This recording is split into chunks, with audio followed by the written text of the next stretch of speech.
Hello, everyone. Today will be a short story alongside with introductions to a new model. A model I plan to use for stories.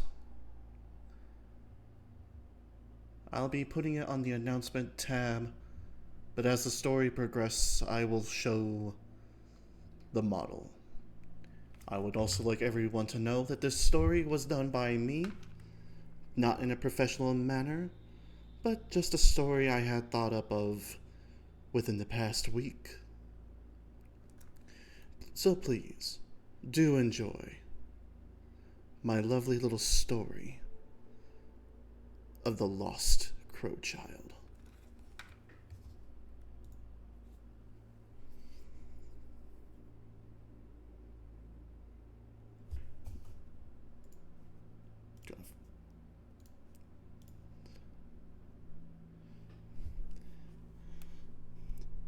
Have you ever wondered about the crow child? Some would say that he isn't all but just a myth. But to a select few, he is as surreal as the cult of crows. In a town in the Middle Eastern, a lovely little town called Leoric, there lived many lives, happy lives, family lives.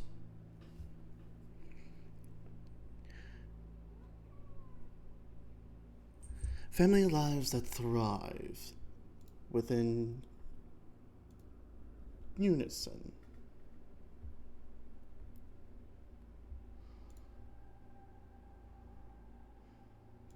Fuck it. I'll fuck with that.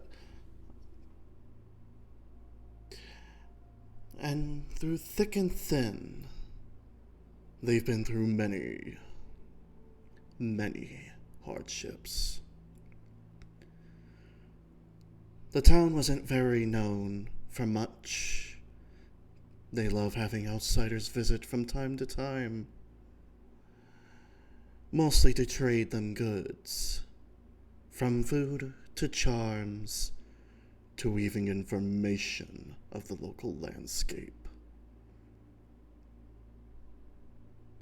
Amongst the families there lived a happy family of three, known as the Corvin family. The head of the family, known as Gerald Corvin, a renowned doctor into the town who was able to heal many of his patients through medicine. And his wife, Camilla Corvin, to whom has been known to make good fortune charms. Charms that are usually typically are brought with either good fortune or misery end. The two had a lovely son, though the townsfolk would speak differently of him. They would speak of him as if he had paranoia. Something about him screaming about the crows and how they want to leave the world into a wasteland of death.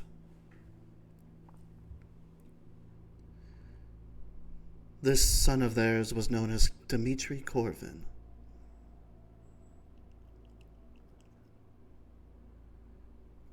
And although his paranormal was strong, it caused him to have a bit of anxiety.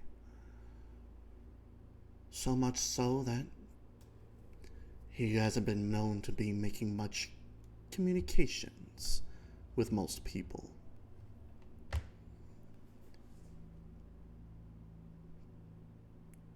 But regardless of the faults within Dmitri, the Corvin family does go to the town, mostly for work whether it be healing those who are sick or providing charms to those who are desperate.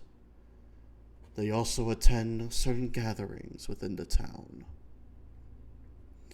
particularly a favorable one amongst the family, known as the Hallows End.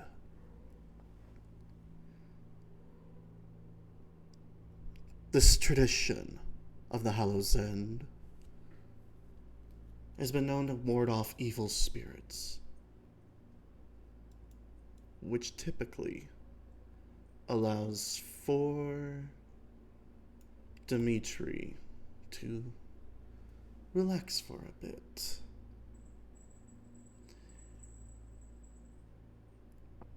However, one night on a Hallows End, Dimitri, who was 16 at the time,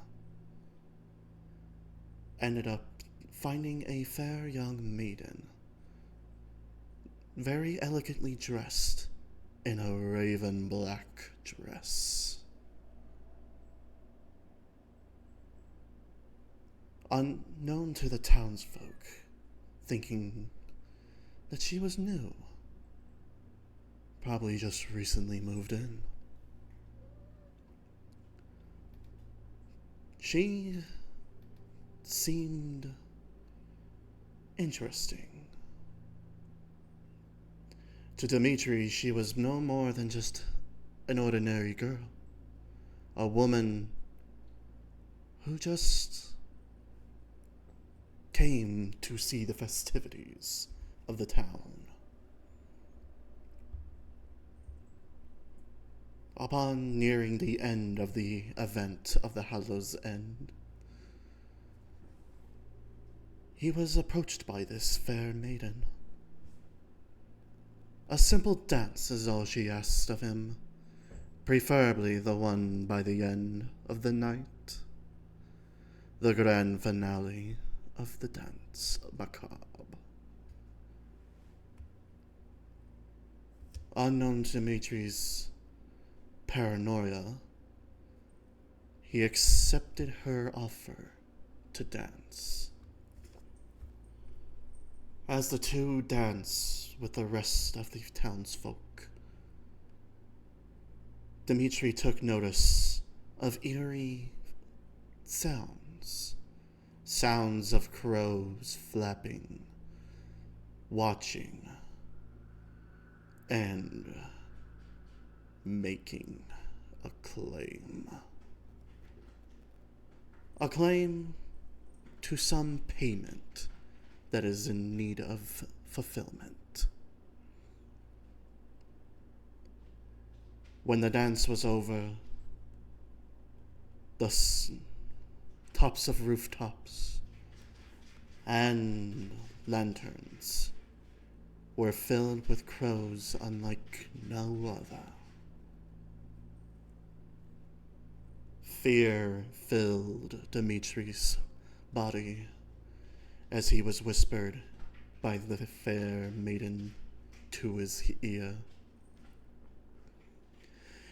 In 2 years' time, as long as you remain faithful to me, I will release you from your shackles. Young Dimitri didn't realize it at first. He didn't realize her intentions of why she wanted to dance, or why she made the offer. But it grew on him. The paranoia, the fear, the thoughts that he was right all along started to become more and more powerful than he intended. Filled with so much fear, he took it upon himself to shut him out. He laid no eye onto anyone else, kept hidden from any sightings of crows. His parents, obviously worried for him, tried to seek help, to see if anyone can help him with his paranorma.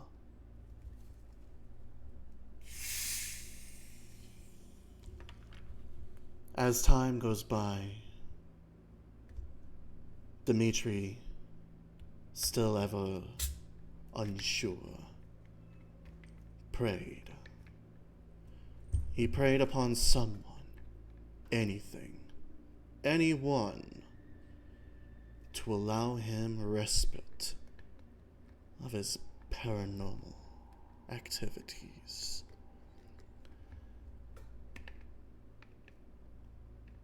As time grows on, though, and the prayers for something to respond to him grew louder and louder,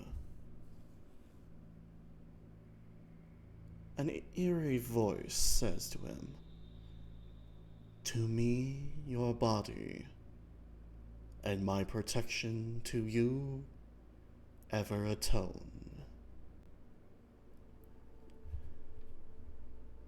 Dimitri, unsure, and just wants the feeling of fear to go away, accepts the offer and feels enlightened. 2 years have passed since the fateful night with the dance. 2 years has it ended. And when he finally came up with the courage to face this paranoia, to enjoy the company of the town, even if it may be his last due to his fears, he came to the Hallows End once again. And upon coming out, the townsfolk, relieved that the son of Gerald Corvin was well enough to come back again, back into the stars.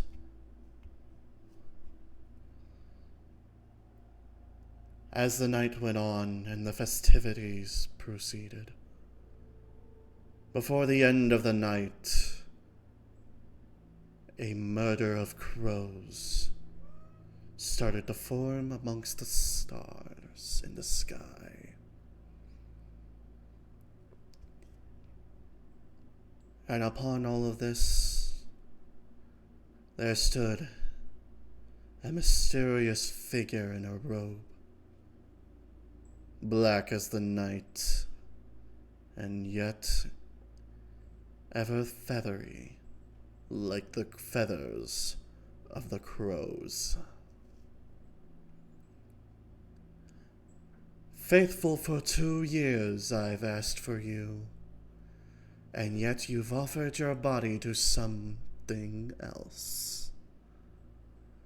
For that, your payment is due. For that, I collect what is mine." Soon after, the mysterious figure spoketh the words that she has spoketh. The murder of crows surrounded the young Dimitri and started infesting him. Not clawing at him or trying to peck him out, but rather entering his body and changing everything. Not long after they've entered his body, they started pecking their way out, leaving holes and wounds all over the poor child. Though he was 18 and technically a man, for these crows, he was nothing more than a scared child. As they come out of his body, through his skin, making him bleed from all sorts of places, even taking out his eye,